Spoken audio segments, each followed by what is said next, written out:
everything started really when my energy levels started to drop, and I went to the doctors, and it turned out to be something, well, we thought it was something routine, just as kidney stones. I had an operation to have those removed. They investigated why they were present, so to remedy that they took out my thyroid, well, part of my thyroid gland and two of my parathyroid glands and the lymph node, and that's when they found out that it was cancer.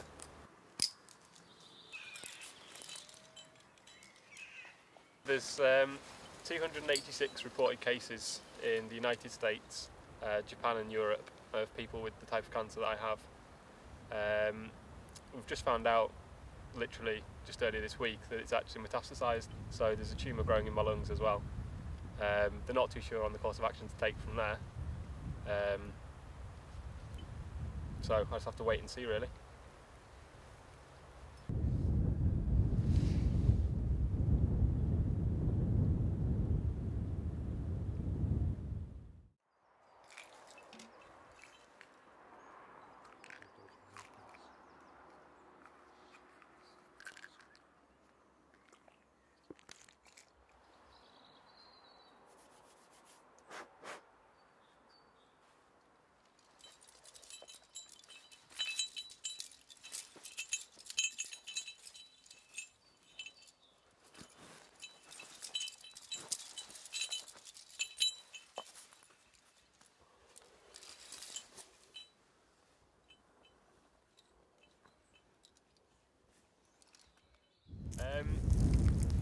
On speaking with the doctors, because it is quite a rare form of cancer, they obviously don't know exactly what the course of action is to take, but from my own research looking online and from what the oncologist has said, survival rates aren't very good. 5-year survival rates looking at 78%, 79%, and 10-year survival rates looking at 48%, and that was before they found out that it had gone into my lungs as well, so the secondary tumour. So just have to wait and see what to say from there. But one doctor's very doom and gloom and telling me that, you know, don't expect much. Another doctor's saying it's very treatable and to keep an open mind.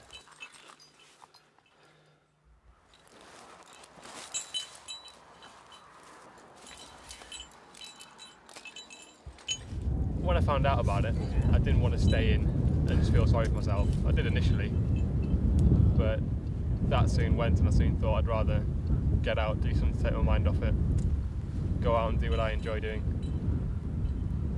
What's the point of staying at home worried about something that's outside of your control when you could be out enjoying sunshine like this, biking, climbing, doing anything you want to do.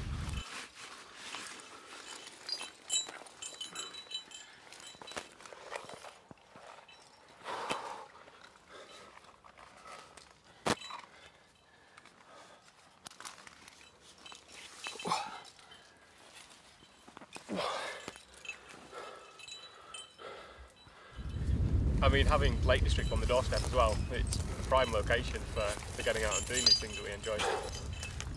We don't really have an excuse not to be out, especially not in weather like this when the sun's beating down.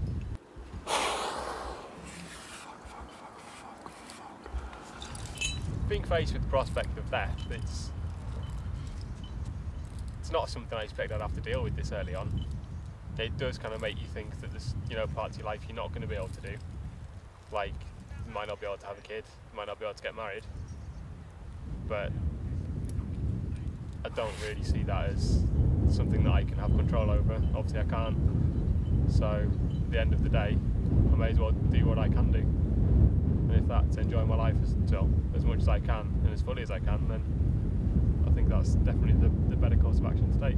If the worst does ever happen, I'd much rather look back on my life and say, yeah, I enjoyed myself. I did everything that I wanted to do. I've accomplished my own goals in life, however short that may be. I think society does condition you from a young age to go out, get a career, work all the hours under the sun, get a mortgage, pension. I think it's all well and good, but what if something does happen? You're not going to get the chance to enjoy your life, especially not with the retirement age being put back now. Why not do it whilst you're young, able-bodied, able to get out and do what you enjoy doing? I'm not going to be doing this at 65 years old, even if nothing had happened. There's no way that I could possibly get up here to do that, I don't think. my dad used to be really into his climbing and his hill walking and things, and the other week we went up Catbells with my little nephew, my dad and me and the dog, and to be honest, if the dog wasn't there to pull him up, I don't think he'd have made it to the top.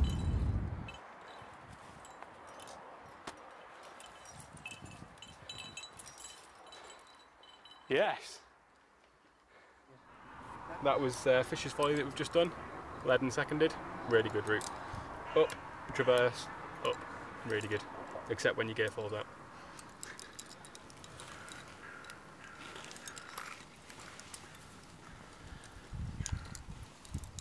When I found out that it was cancer, obviously it took me by surprise because I'm only 26 and I didn't think that that sort of thing would ever happen to me.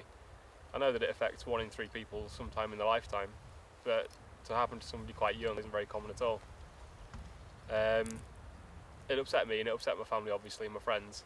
It does make you think, why go through life working your arse off now when anything could happen?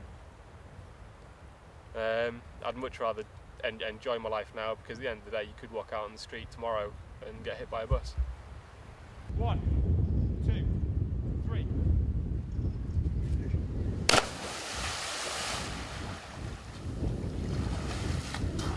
Yeah!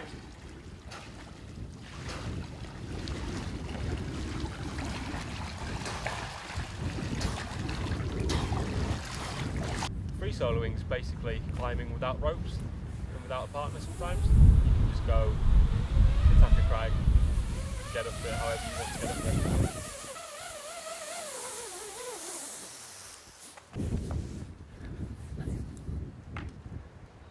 Having been climbing for a few years now already, my perception of risk has gone down. What I originally thought was risky, climbing with ropes, I now view as not really that risky.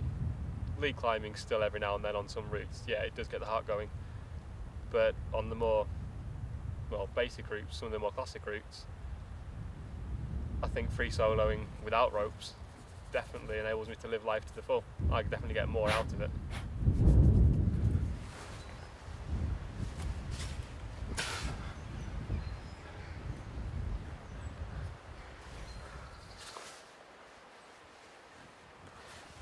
Soloing anything without ropes, you know that it's all on you. If you make a mistake, your life's in your hands, and it is a real rush. It is really, really good fun. I think being told that I have cancer does make you think that things are out of your control and you may not live as long as you want to. But I think that getting up and free soloing, taking your life in your own hand, it is something that almost makes you feel like you have a power over it. You feel like you can control what happens for that moment, and for that moment you feel more alive than you have done before, which I have to say is a rush.